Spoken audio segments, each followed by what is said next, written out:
So let's get started.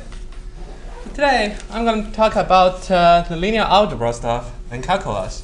So basically, it's just to get you some knowledge about how to get a derivative of a function of that composed from a multivariate vector. So let me start from the derivative of the normal function from a scalar. It's a map from a scalar to a scalar.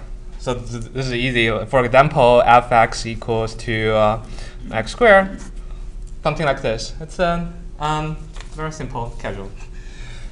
Take it easy. Okay. So let me draw a function. It's a 1D function that takes just one parameter x. So this is my x, and the y-axis is my fx. I can draw an arbitrary function, right? And then we want to, we know the value of x every point, and then we want to get to know what is the slope of a point that I'm interested with. This is say this point is x0. We know the function value of fx0 equals to something, and we want to get the slope of it. So this is basically the definition of the derivative of f function at x0. All right. So we want to get f prime at x0, and we define that as something like the limit of delta x goes to 0, which is fx0 plus delta x minus fx0 divided by delta x. All right. So this is basically high school knowledge about the slope of an arbitrary function. It says that if we want to estimate the value near point x0, it can be seen as a function of x0 plus the gradient of it, the derivative of it at x0 multiplied by delta x. All those higher order delta x squared thing are omitted. So we are approximate this function using its like best fit linear components. Originally, this is not a linear function. It's okay. We can always evaluate like this part of the function just using this linear function. And what is the coefficient of the linear function? It's basically the derivative of it. And we define it as a gradient of fx at x0. We define it as something like this. The gradient of f at x0. All right, we just define it as this way. So notice that the gradient of this 1D function is basically just a scalar. Right? It's a scalar. And this scalar have two things. It have a sign and its magnitude. So both of them have their individual meanings to the function. So basically, the sign of the gradient tells you which is the direction that the function is increased itself. So basically, it's an ascend direction. If you increase the x value by the gradient direction, by the sign of the gradient, if you want to go to the more positive way, the function is increasing, and otherwise it's decreasing. Or we can measure the gradient of something else like this. So apparently, at this point, the slope of the function is negative, which means that if we want to go to the negative direction, we want to increase x using this negative direction, then the function value is increasing. And the magnitude tells you like how fast it's increasing itself. So this is more like a geometric interpretation of this gradient. You can treat it as the direction, and the direction is basically its sign because it's 1D. And also you can see how the function wants to go up or go down by its magnitude. So there are lots of rules in this R1 to R1 function is basically f is a scalar function that consists from scalar variables. So I'll go over it fast. So the factor rule means that if there exists an alpha is also a scalar, then the gradient of f alpha x is just alpha multiplied by gradient of x fx. So you can put the alpha to outside of the gradient of it. All right. So yeah, I think that's easy. And also summation rule. If I have another function g, which is also a scalar function, takes a scalar variable from R1 to R1, then the gradient of x plus g is at x. It's simply the gradient of fx plus the gradient of gx. And combine those two rules, you can just say that the gradient operator is basically just a linear operator. We can get a linear factor out of the operator, and we can sum two operators together using this. Yes? In the first line, you probably meant gradient of alpha f of x equals alpha gradient of f of x, right? Yes. I mean, you should take alpha out of. You should multiply f by alpha, not x. In the very first line. That's true. That's true. Sorry. Very nice. Sorry, I made a mistake. Right. It's the gradient. It's alpha multiplied by f instead of alpha multiplied by x. That's true. Okay. And both those two things, that's just the saying that the gradient is the linear operator. Okay. And also the multiplication rule. It's a little bit more complicated. If I have another function g, it's then also a scalar to scalar function, then the gradient of f multiplied by g is what? It's something like the gradient of f multiplied by g plus f multiplied by the gradient of g. All right, I'm omitting the x here. They're evaluated at the same point, x. And last but not least, this is I think the most important rule. This is the chain rule.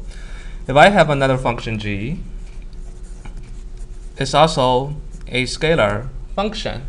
We can define a function f, which is a composition of, we can define a function h, which is a composition of f and a g. The composition operator just means that if I have hx, it's basically f of gx. It is used a lot because if you want to get if you got a very complicated function, you probably want to use those rules to simplify your function. Okay, and then what is the gradient of h? We can simply apply the chain rule. It is the gradient of f evaluated at gx multiplied by the gradient of g evaluated at x. All right. So I assume you all know this, so I'm go over those quickly. And do you have any questions about those parts? Great. Noted that all of those are still like 1D function. All of them are just a scalar. It's basically 1D. So now things can get a little bit slightly more complicated. If I have a multivariate function f, now my f is defined as a function that maps from a vector to a scalar. Those functions happens a lot in this physically based class. For example, you can have the height field.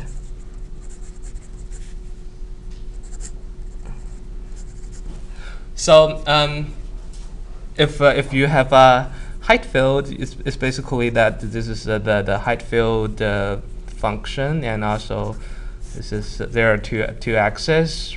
Basically, you can have the plane over here. It's like a mountain. Like every point, when you give it the x and y, it will get you what's the value on that. It's basically calculate the height, right? And also, probably we can have the energy of like gravity. It's also a function. High field is a function maps from R2 to R1. And also, we have the gravity energy. We define our gravity energy as something like for an arbitrary input x and y and z, we can map it to the gravity and say the object has a mass with m.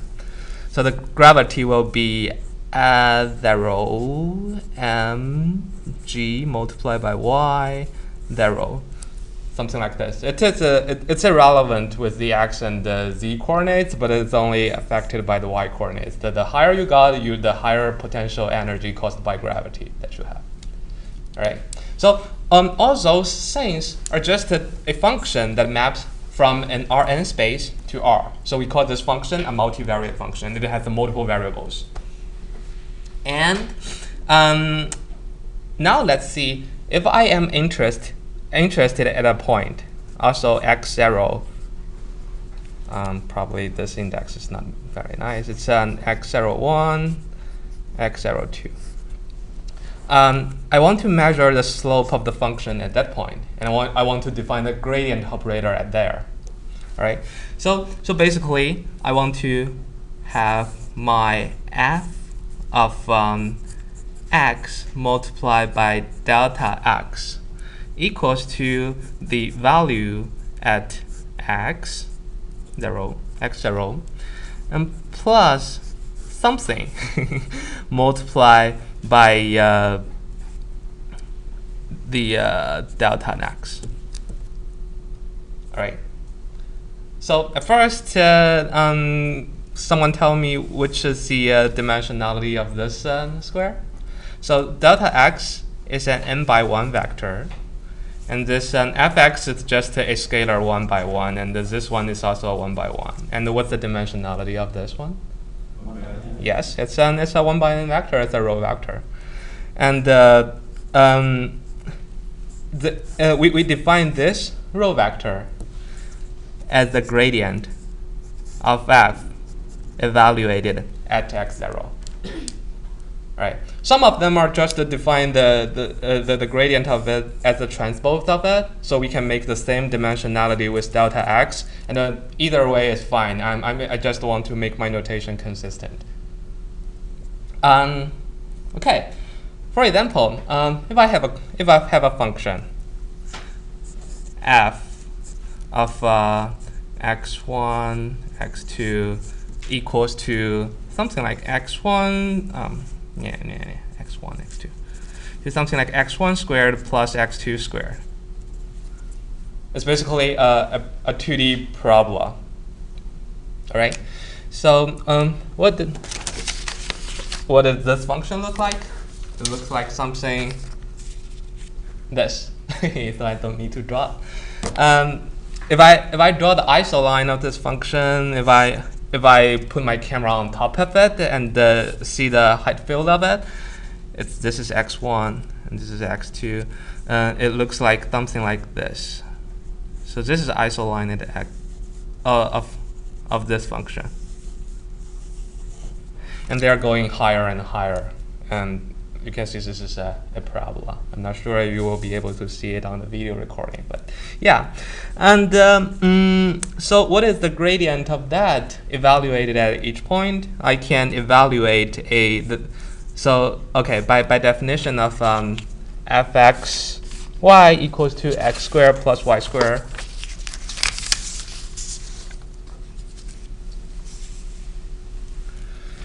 We want to evaluate the gradient of it. All right, x1 squared plus x2 squared. The gradient of it is can be evaluated 1 by 1. So the gradient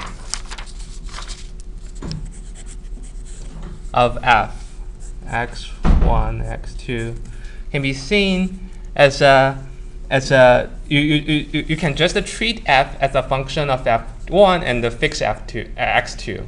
So now it becomes a scalar function. You can see it says the gradient of f. Let's say this f1 is the f not really good. The gradient of fx1 and then the gradient of fx2. When you're taking this gradient function, just take it as a scalar function. All right. So it's basically to say if I'm using x1 as my variable, which one is this? This one is 2x1. And here I'm using x2 as my single variable there, and it becomes 2x2. So this is the gradient of my parabola. It's a 1×2 vector, and you can just calculate it using just treat all variables separately as if they're the only variable there. Treat any other ones as constant and calculate the gradient over there. All right. So what does it mean? It also has two things. If I have the transpose of it, if I have the transpose of f here, it's basically 2x1, 2x2. It also has two properties. It has its direction and also has its magnitude. The direction of it, if I evaluate it as at 1, 1, then the gradient basically just equals to 2, 2. It's a vector. It's a vector that's pointing outside.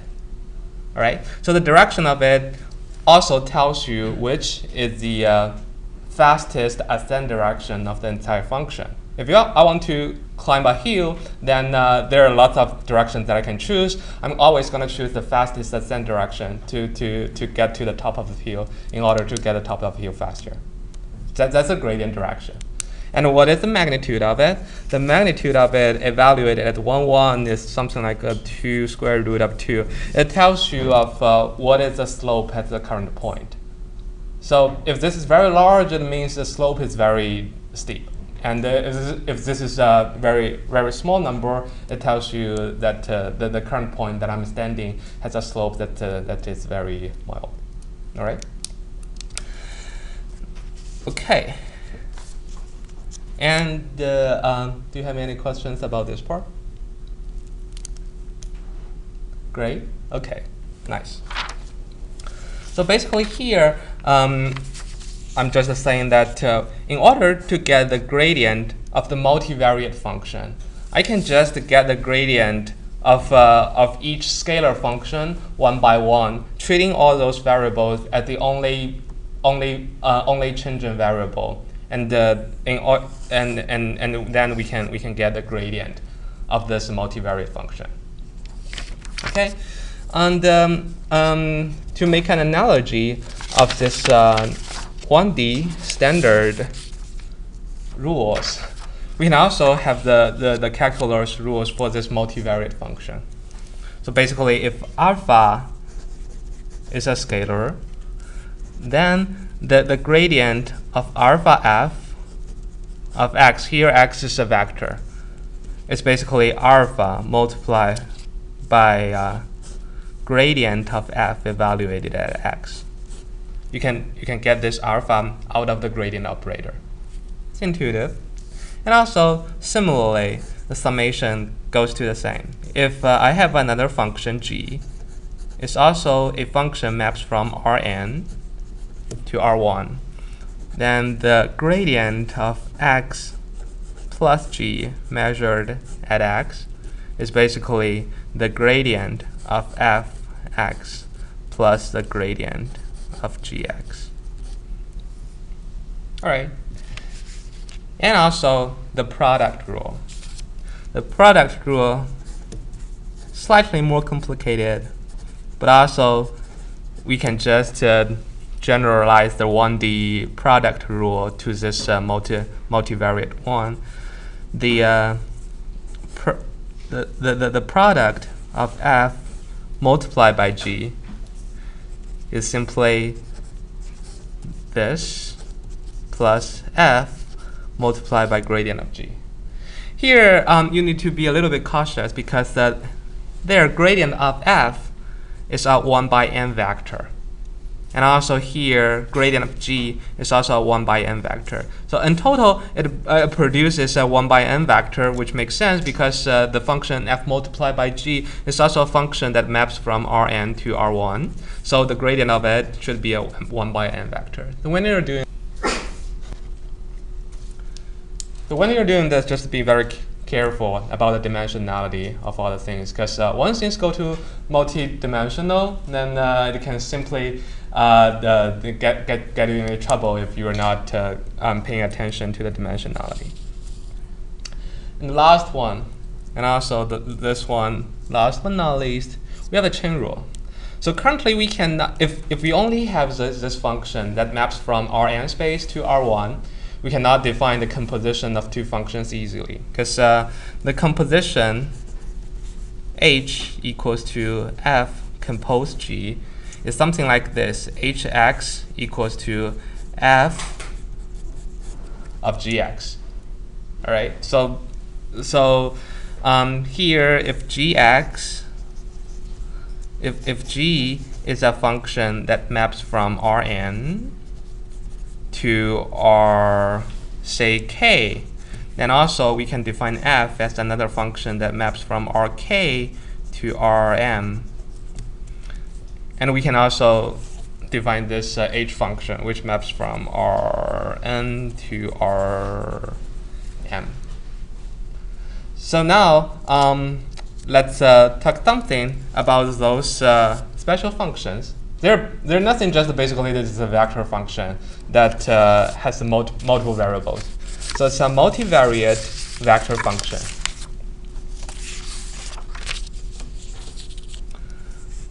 Let's say this: f is a function that maps from Rn space to Rn. It takes multiple variables and returns your vector. It's also very common in this physics-based class, because you will see something like if you're doing fluid simulation, that for every point x, x is a 3D vector, x1, x2, x3. You want to get the velocity of the fluid at that point. So I have a velocity function that maps from my position to velocity v1, v2, v3. And this f is an R3 to R3 function. And you will use it a lot in fluid simulation. All right? And also, when you simulate deformable object,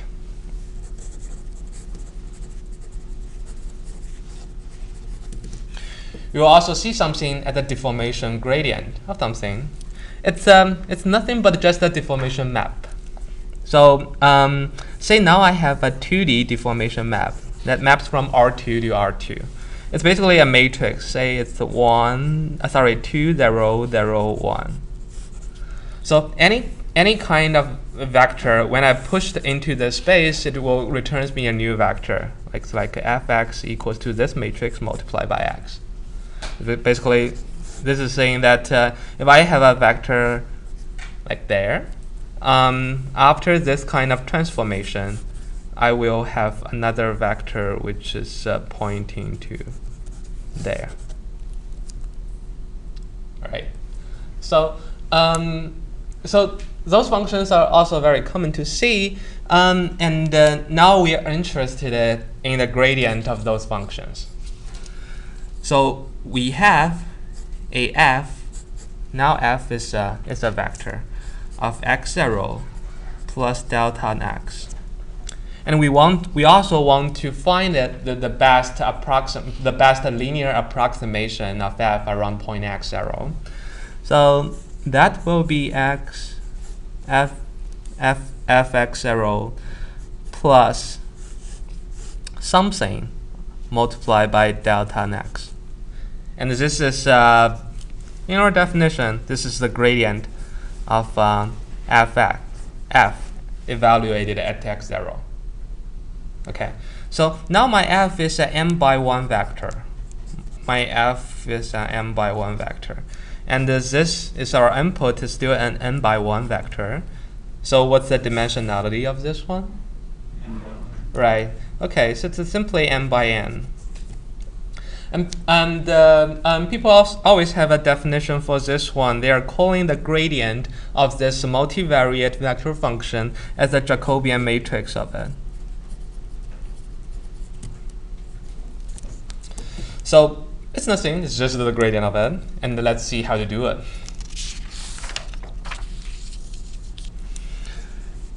So because my current f of x, now f is a vector, it's an n by 1 vector. It can be written as, I'm going to write it explicitly. It's going to be an f1x, sorry, x is also a vector, f2x, blah, blah, blah, to fm x, all right? And each of them is just a scalar function of this multivariate x. We can definitely evaluate what is the fx plus delta x. It's simply, let me expand it. It's f1x plus delta x, f2x plus delta x, blah, blah, blah, to fmx plus delta x. All right. And we know how to get the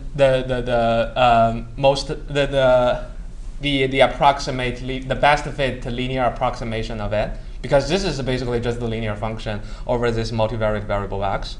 So because we know that f1 x plus delta x can be written as something like f1x plus the gradient of f1 evaluated as x multiplied by delta x. All right, and then we can do the same trick for all of them. And then it becomes f1x plus the gradient of f1 evaluated at x multiplied by delta x to fmx plus the gradient of fmx multiplied by delta x. I'm going to expand it out into something like f1x to fmx plus the gradient of f1x and the gradient of f2x, blah, blah, blah, to gradient of fmx multiplied by delta x. All right, and this is what? This is our f evaluated at x, and this is delta x. It simply means that this is my Jacobian matrix, or this is the gradient of f evaluated at x. Because it's just nothing, it's just a big, you can just list all the f1 to fm and take the gradient of them separately. Oh, I'm sorry, there's something wrong. Transpose. Where does this transpose come from? Let me see. Okay. Sorry, it should be column vector. All right. I'm doing it wrong. Fx. It's the gradient of fx to gradient of fm x. Because each row is a 1 by n vector. It has m rows, so the entire matrix is m by n. All right. We can just stack all those gradients together, because they're all just the row variables, and stack them together, and this is the matrix of the Jacobian matrix. This is what we want, the gradient of f. All right, no problem. Okay. After we have this definition of Jacobian matrix, So when you have the delta x, this one, yeah. right? So the Jacobian matrix incorporates that delta x. No, the Jacobian matrix is just a matrix that evaluated at x0 at x. Oh, I see. So I think I understand now. Okay, yeah. So the Jacobian matrix has nothing to do with this delta x, because the delta x is something like when I want to evaluate when I want to evaluate the value of the function around that point x, and we can use the Jacobian matrix times the delta x, and it has nothing to do with the delta. It wasn't clear to me that you were replacing what you'd scratched out. Right. Sorry. Sorry. Yes, you're right. I'm gonna write it down in a better way. So it's basically f of x plus delta x. This one equals to the function value evaluated at x plus the Jacobian matrix. Basically, it's a gradient of f1x, gradient of f2x, blah, blah, blah, to gradient of fmx, multiply by delta x. Yeah, I think that makes things more clear. And this one is an m by n matrix because each one is an 1 by n vector. All right. So getting to know this, we are going to finish the chain rule of this multivariate vector function. So remember, this is our chain rule of our original function. And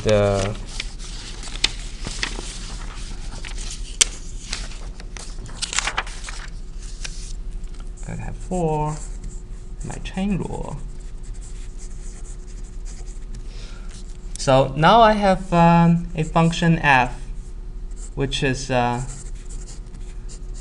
rk to rm function. And also I have my g function is an rn to rk function. And we want to get a composition between f and g. So my h is basically f compose g. That means hx equals to f of gx, where you see x is an n by 1 vector, and gx is a k by 1 vector, and f takes this k by 1 vector and map it to an m by 1 vector, right? And what's the gradient of that? Let's write down it using the way of our 1D example. So the gradient of this h is simply the Jacobian matrix of my f that evaluated at gx, right? And times the gradient of g that evaluated at x. So given that g is an Rn to Rk function, what's the dimensionality of this matrix?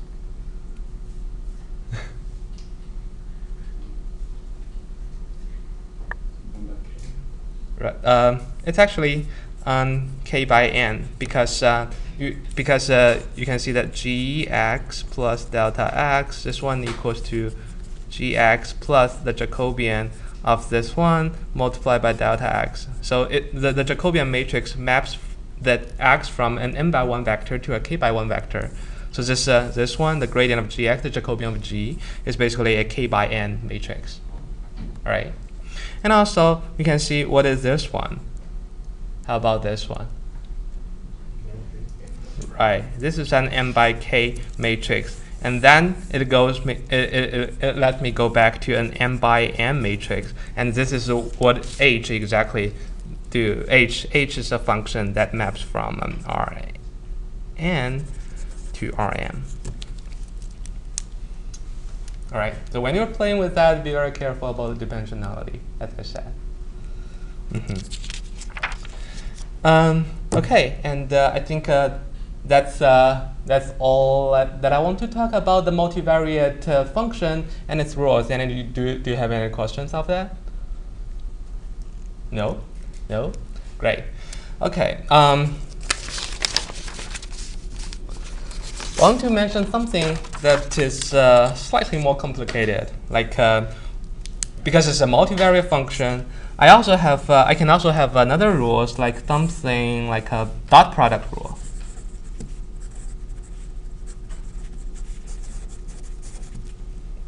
If I have a f which maps from Rn to R1, to Rm, and I have a g function also maps from Rn to Rm. And now I'm going to define my new h function equals to the dot product. I'm going to use this one between f and g. And so h is a function that maps from Rn to R1, because it will eventually generate a scalar after the dot production. All right. And now let's see what's the gradient of h. The gradient of h is can be seen as something like this. If I define an h of x plus delta x, I wanted it to be something like hx plus the gradient of h at x times delta x. All right. So let me put this in. So this one can be seen as an f transpose multiplied by g. So this is basically dot product. You can transpose f, make it a row vector, multiply by this column vector, it becomes a scalar. It's basically the dot product of it. Okay, so what is that? This means that my h of x plus delta x is basically f of x plus delta x transpose multiplied by g of x plus delta x. All right, and I can expand both of them using their gradient, because those two functions are just the vector function of this multivariable x. All right, so f can be seen as an fx plus the Jacobian of f evaluated at x multiplied by delta x. And the g can be seen as gx, oh, here's the transpose, multiplied by the Jacobian of g evaluated at x multiplied by delta x. I'm going to expand it out. That becomes f transpose g plus this one is delta x transpose delta fx transpose multiplied by gx, and also plus fx, the Jacobian of gx multiplied by delta x, and plus something very small, delta x squared, because of the last term that I don't really care about. I only care about the linear approximation of the hx plus delta x. And we know that, what's the dimensionality of this one? This one is a row vector multiplied by a matrix multiplied by another column vector. So it's a 1 by 1. All right, and because this is a 1 by 1 matrix, we can simply transpose it, because the transpose of a scalar is itself. I'm going to transpose it to something like g. Sorry, I forgot I transposed here. It's a g transpose x gradient of fx multiplied by delta x, and the plus fx transpose gradient of gx multiplied by delta x. And combine them together, it becomes f transpose x gx plus g transpose the Jacobian of f at x plus f transpose x multiplied by the Jacobian of g evaluated at x multiplied by delta x. All right, and what is this? This is our gradient, because this is really the best linear approximation of my h around this x. So do you have any questions on that? Okay. So let's see some examples.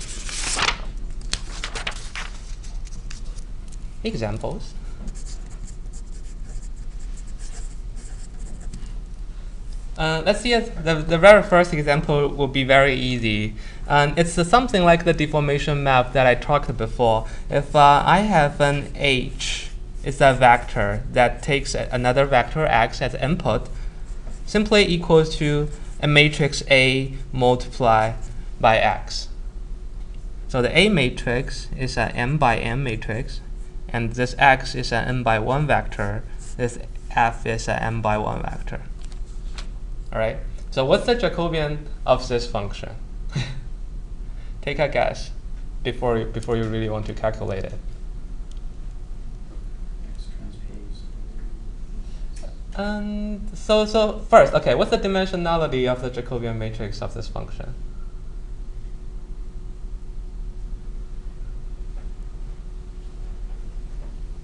It's something like m by n, all right? Because f is a function that maps a vector n by 1 vector to m by 1 space. So the Jacobian matrix of this function should be by an m by n vector. M by n matrix. All right. Okay, and then take a guess. What is the Jacobian of this function? Right, I heard something. A, all right? Yes, it's basically A. And why? It's easy to explain because what is the gradient? This is the gradient is the best linear approximation of the function. And here the function is already linear. So what's the best fit of itself? It's just itself, all right? So the Jacobian matrix of F is simply A. All right? You seems to not believe that.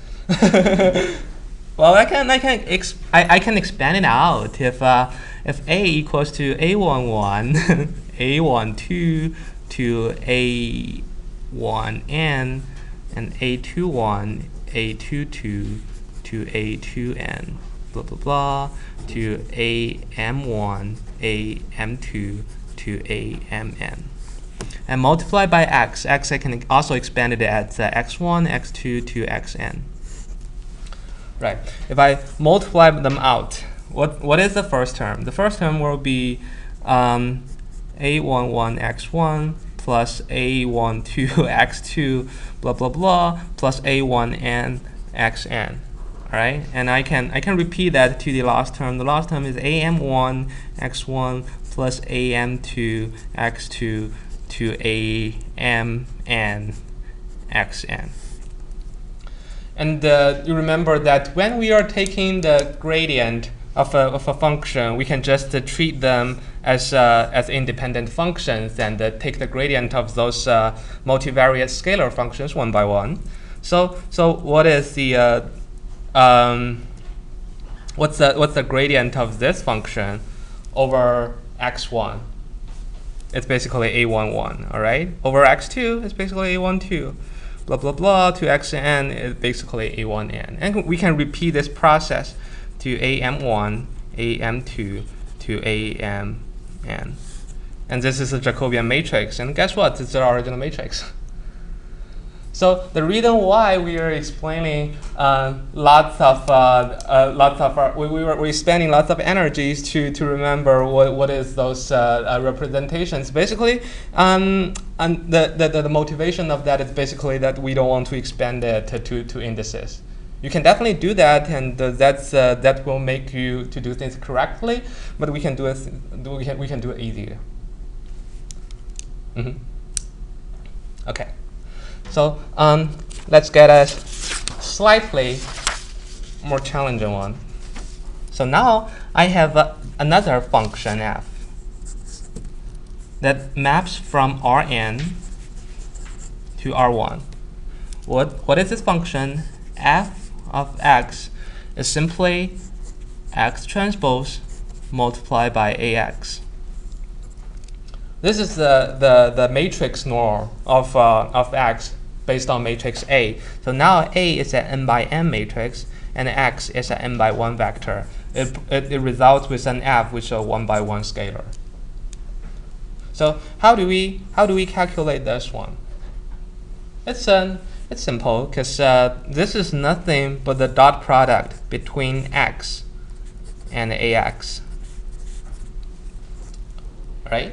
And because we can pull out the dot product rule, if I still have it, here we can see what is the this one. This one is basically to say, okay, now my fx is basically x, and we know the Jacobian of f is identity. It's an n by n identity because this is fx equals to ix. It's the same. It's a linear function. All right. We can have our gx equals to a multiplied by x, and we know the Jacobian of G is basically my A matrix. It's another n by n matrix. Right. We can apply this dot product rule to write it down as so now the gradient of fx is simply equals to gx transpose. Gx is ax transpose multiplied by the Jacobian of f, which is an identity, and plus f transpose x transpose multiply by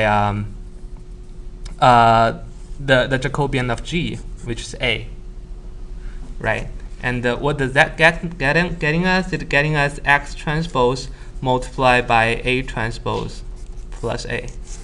And this is simply the gradient of this f. If you want to transpose it to make the same dimensionality of x, it's basically A plus A transpose multiplied by x. All right, and I swear you will use it a lot afterwards. Okay, and now we have a better understanding of how to get the gradient or Jacobian matrix of the multivariate function. But why do we really need that? Because there's no reason for me to teach that without any motivation, to just make you like your life worse or something. That's not my motivation. Part of no. Okay, so let's remember our 1D example.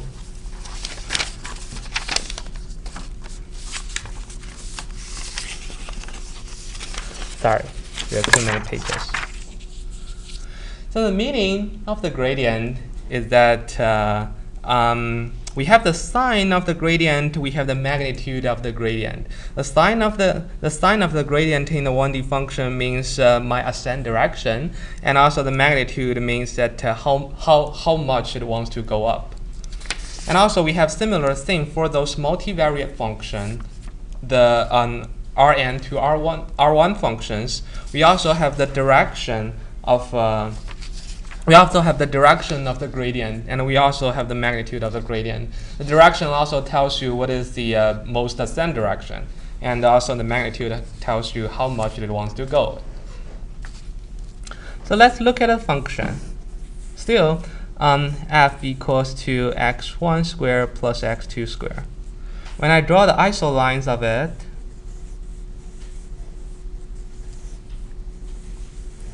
it's something like this. And now imagine that I don't know which is the minimum of the function. I really don't know it. Although then you probably know it's 0, 0, but I don't know it. I only know the value of the function and the gradient of a function measured at an arbitrary point. So I know that f11 equals to 2, and the gradient of f11 equals to something like 2. All right. Since the gradient is the best ascent direction, then the opposite of the gradient, guess what? It should be the best descent direction. All right. So if I start from this point, I let myself go along the transpose of this one, the descent direction, I should make my function value slightly smaller. Because it's like we are on a hill. If we face to a descent direction and go to that direction for one step, we should get a little bit downwards. All right. If I keep doing that, if I ask which is the most descent direction, go along that direction for a little bit, and ask again which is the most direct descent direction again. And if we could keep doing this, it can eventually lead us to the minimum. All right. Yeah. So for this example, so now I am at point 1, 1, and what is my descent direction? It's the -2, 2. I already transposed it to make them the same dimensionality. And I'm gonna take a step size very small. 0.1 because I'm conservative enough. So I'm going to make my new x, so this is my x0. My x1 equals to my x0 plus my descent direction multiplied by my step size, which will be like 0.8, 0.8. So if I evaluate the energy at x1, fx1 should be something like 2 multiplied by 0.64, which is 1.28, should be smaller than 2. Okay, I'm already decreasing my energy. Or sorry, not energy, the value of the function. If I keep doing that, if I make my step size conservatively enough, then I should eventually get to the origin. Because when I measure the gradient of this new point again, I will also get a direction that points me towards the center. All right. So now let's see a better geometric interpretation or physics interpretation of the gradient. Because gradient is the most ascending direction of a function. Say now my function is our energy, like a potential energy. We know that if I have an object that has a mass equals to m, and I'm placing it in an arbitrary point x, y, and z, and what's the potential energy caused by gravity? It's something like 0 mg multiplied by y, 0. All right. And we can simply take the gradient of, oh, sorry. This is already the gradient of what I'm doing. The energy, the potential energy is something like 1/2 of the mass of it multiplied by the gravity constant multiplied by y.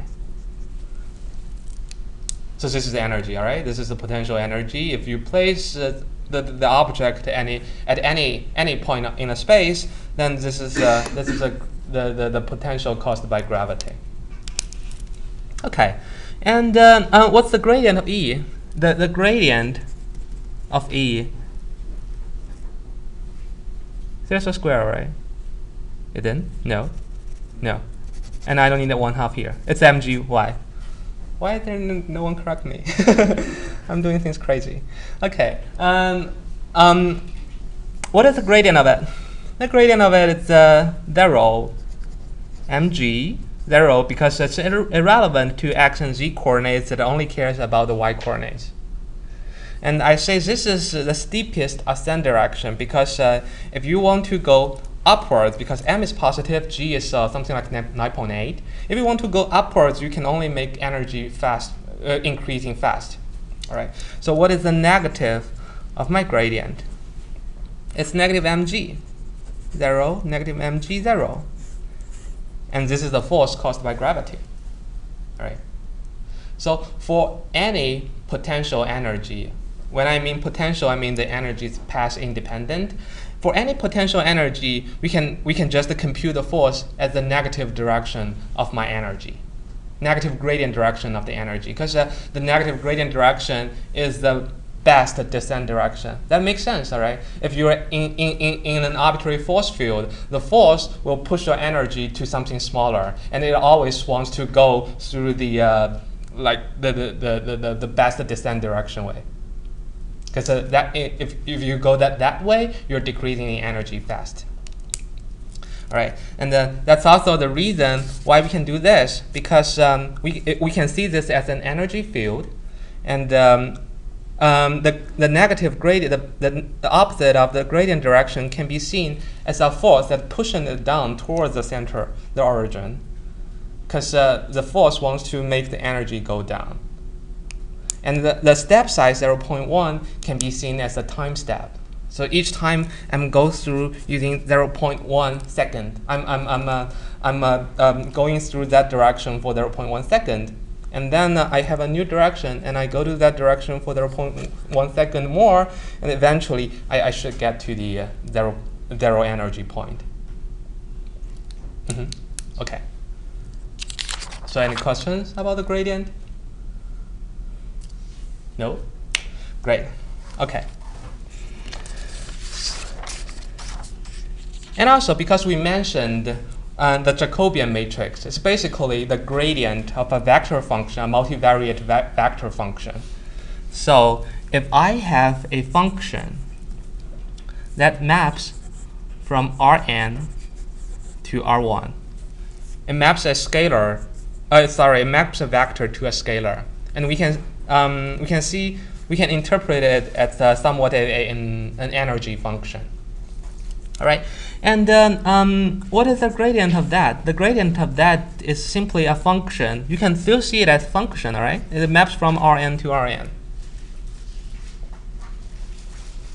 Something like this. Well, I already transposed it, but it maps a vector to a vector. You have your input vector like x, y, z. You have your output vector like this, 0, mg, 0. So it's also a function. All right. Okay. Now we can also have the gradient of the gradient. So what is the gradient of gradient f? It will be a matrix. It will be an m by m matrix. It's like the Jacobian of the gradient. Right? You can treat it as a second order derivative of the original function, but now it's a matrix. So, yeah. Called the Hessian? Yes, this is called the Hessian matrix of it. So the Hessian matrix is defined as the Jacobian of the gradient. We use it a lot because the Hessian matrix also have lots of nice physical property. Let's take an example of 1D case for simplicity. If I have a function f equals to x squared, couldn't be simpler, 1/2 of x squared. Okay, and we know the gradient of fx. I can draw it to make you a better understanding of this. The gradient of f measured at any point x is basically x. It means that I can measure any point and I can have slope of it. The value of the slope is just the point that I'm measuring. Okay, it's x.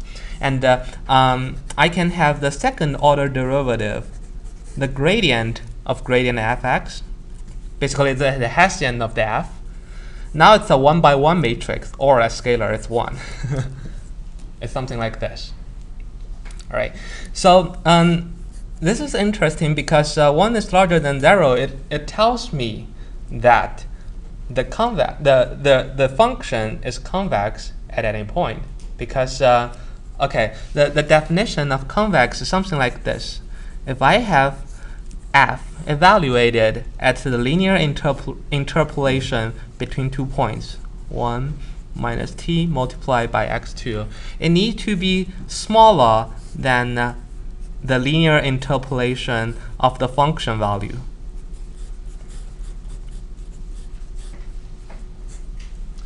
All right, and if I draw it on the graph, it simply means that I can choose an arbitrary 2 points. This is my x1, and this is my x2, and I can take an arbitrary value, say this point, 1/2 of x1 plus 1/2 of x2. I evaluate the function at this point. It needs to be smaller than the linear interpolation between the evaluation of my two ends directly. So there's a gap between them. There's always a gap between them. And we define this function as a convex function. All right. So I can simply prove it by using that. Let me see how to prove it. Okay. If this is a convex function, then my x1 plus a really small value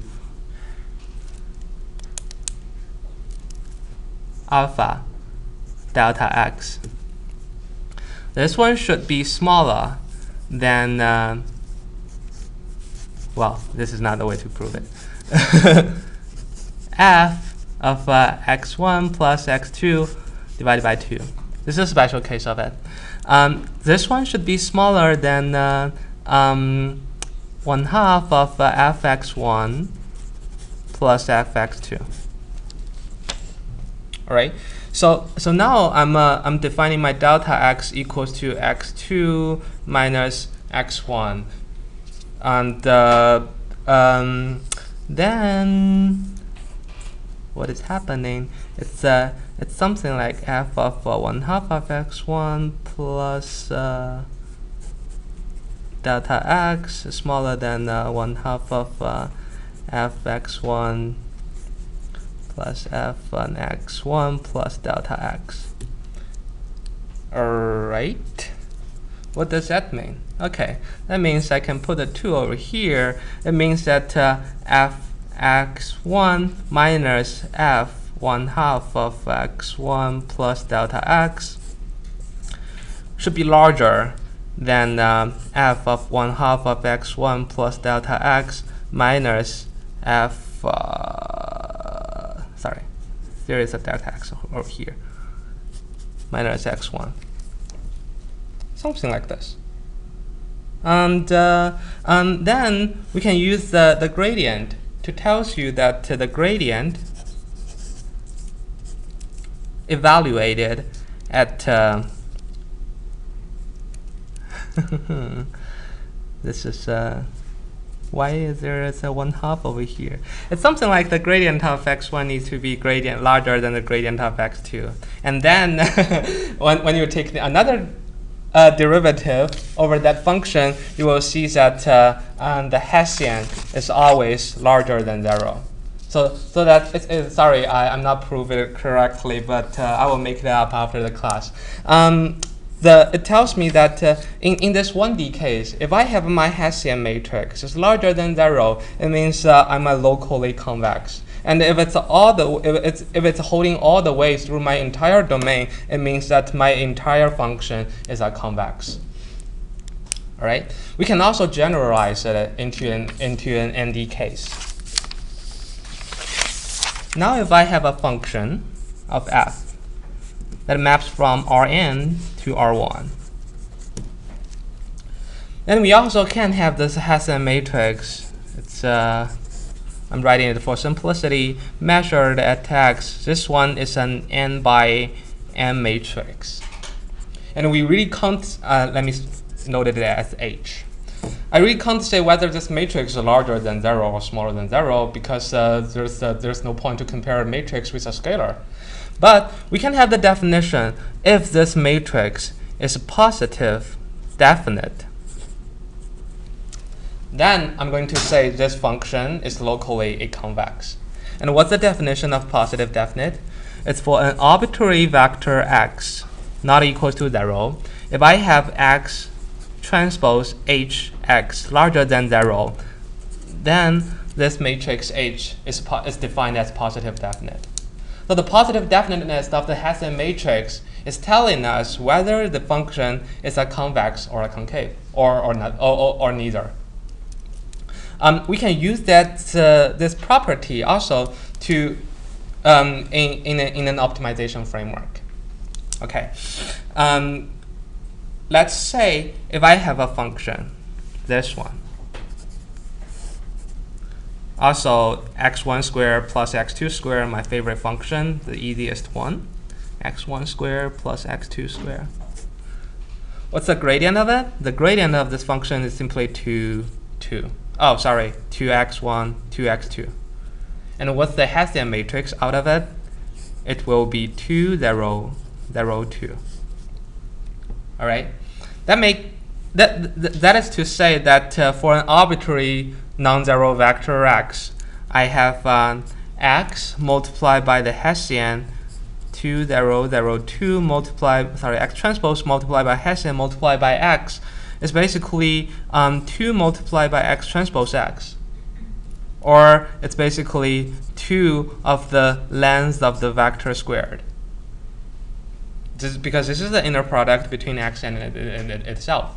All right, and because x is non-zero, this one is always larger than 0. So this is a positive definite Hessian matrix for the entire domain because it's constant all over there. That tells us that this function is a convex function. And why it is good to be the convex function? It has a minimum. Because in lots of physically based simulations, we are always converting our problems into an optimization problem. If it's a convex, it's always good because eventually we can find this minimum.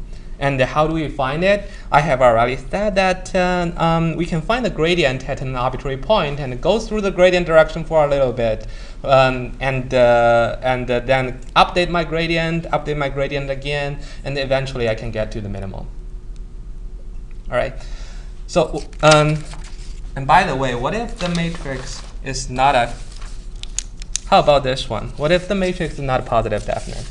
It's fxy equals to x squared minus y squared, and we can do the same thing. The gradient of it is something like 2x negative 2y, and the Hessian matrix out of it is 2 0 0 negative 2. And we know this matrix is not positive definite because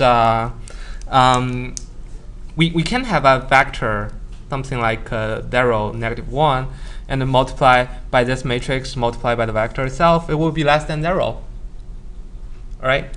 So 0 negative 1, 0 negative 1, or 0 positive 1. Arbitrary, it's fine. It will be negative 2, which is less than 0.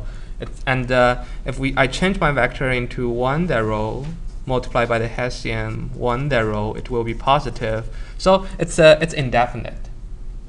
Sum of the vector, if I make the matrix norm of sum of the vector, it will be less than 0. Some of them will be positive. So it's indefinite. It tells me that this function do not have a maximum, and it does not have a minimum neither. Now we can see the definition of this matrix. Well, we can make x to be arbitrarily large, and it won't have a maximum. Or we can have y to be arbitrarily large, it won't have a minimum. All right, this is like a hyperparaboloid, but it is basically unbounded. If you want to use an optimization framework to this function, it probably will get you to infinity because it wants to go to infinity. Either if you want to find the maximum number or the minimum number. Okay, I still have 20 minutes. So, okay, let me explain something slightly advanced. We know why we can use gradient descent method to find our optimum in the framework. Because we can always approximate an arbitrary function of x plus delta x using fx plus the gradient of f multiplied by delta x. Okay, this can be seen as a first order Taylor expansion of it. It tells you a descent direction, which is the gradient direction. You can go to that direction. It dooms to be a descent direction, and how far I can go, I don't know. Okay, so what if I'm gonna do this? I'm gonna do fx plus delta x equals to fx multiplied by gradient of f. Sorry, this notation is bad. It's the gradient of f evaluated at x times delta x plus 1/2 of delta x transpose multiplied by the Hessian multiplied by delta x. Because we know Hessian is nothing, just it's basically the second order derivative of the function. And this one is to say, okay, this is nothing but just the second order Taylor expansion of fx plus delta x. All right. And so why is that one nice? Let's say, let me get a function. F equals to x to the fourth. Okay, and this function looks something like this. All right, and I can have the gradient direction out of it by sampling an arbitrary x. So it's basically f equals to the gradient of f equals to 4x cubic, and the Hessian of f is something like 12 x squared. Okay, by using this gradient and this Hessian, I can use this second order Taylor expansion to approximate a second order parabola around an arbitrary point. And they hit at x equals to x0, evaluated x0. They hit at this point, but it's a parabola. All right, it's more like a second order approximation of the original matrix, and we know how to minimize this one because it's a second order one. It has an analytical solution. We can make our direction to be something that hit the valley of the parabola. All right, and go through that direction to find my minimum. And this is basically Newton's method in optimization. The framework looks something like this one. It's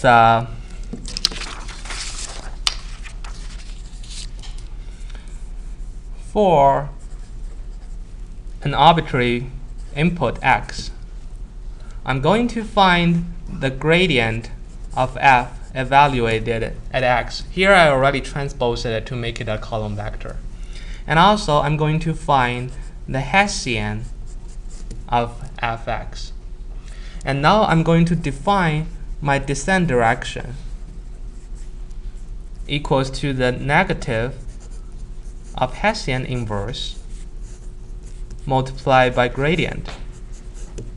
Previously, I'm just using the negative gradient as a descent direction. Now, because I have a better approximation of the function using the second order Taylor expansion, I can use this one as my descent direction. And guess what? It's for most of the cases, it's always a better descent direction compared to gradient descent. If you still remember our favorite example, fx equals to x1 squared plus x2 squared. All right. The gradient of it is something like, if I transpose it, it's something like 2x1, 2x2. And the Hessian matrix of it is 2, 0, 0, 2. All right. So what's the inverse of it? The inverse of it is 1/2, 0, 0, 1/2. And if I multiply by the inverse to the gradient, it will be, for this case, it will be negative x1, negative x2. It's magic because no matter where I started from an arbitrary x1, x2, it already directs me to the origin. It's like you're in a hill and you only ask for direction once. Using that direction, and it gives you a correct step size. Using that direction and correct step size, you will directly get to the bottom of the valley. All right. So because it happens, well, it directly leads you to the bottom valley because the original function is just a second order function. So the second order approximation of itself is an accurate one. But probably it's not. We are dealing with a higher dimensional one. There are a lot of functions, exponential functions inside. So usually it will not give you that beautiful solution. Just ask for one direction and go to the value. But if the function do not go too bad, excuse me, if the function is not too bad, then usually using that direction, by using Newton's method, it can lead you to the bottom valley within like 10 to 20 iterations. That's magic, even in high dimensional space. Okay, so that's why we always wanted to evaluate not only the gradient of a function, but also the Hessian of the function. It's also very interesting. Okay, and so far, do you have any questions on that? Nope? Okay. I think I already talked too much in this class. And this video will be recorded and I will put it on YouTube. So you can log on to your Canvas and there will be a link point to that. I think there will be an optional homework a homework assignment tonight. It's a writing homework. You can download it from Canvas. It basically tells you it's some problems let you find the gradient of a function, let you find the Hessian of a function, the Jacobian of a vector function, something like this. It's not mandatory, but probably you want to look at that and raise a question on Piazza. And Ladislav will talk about the solution of the homework on next Monday. All right? Okay. Thank you. Oh, thanks. That's me.